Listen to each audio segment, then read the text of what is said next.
আজকে হলুদ আছে বলে এর কালার দেখুন, আর এখানে হলুদ দেওয়া ছিল না। এই যে বিটরুট, গাজর, আমলকি আর সঙ্গে আদা ছিল। দেখুন এর কালার দেখুন, দুটো আলাদা হয়ে গেছে।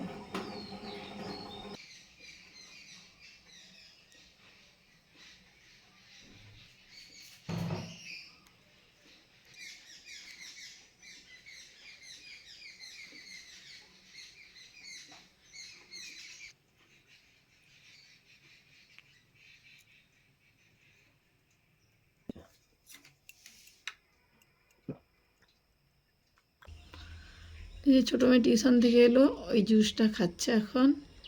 আমাদের সবার খাওয়া হয়ে গেছে, ওর বাকি ছিল, ওই জন্য ওই খাচ্ছে এখন।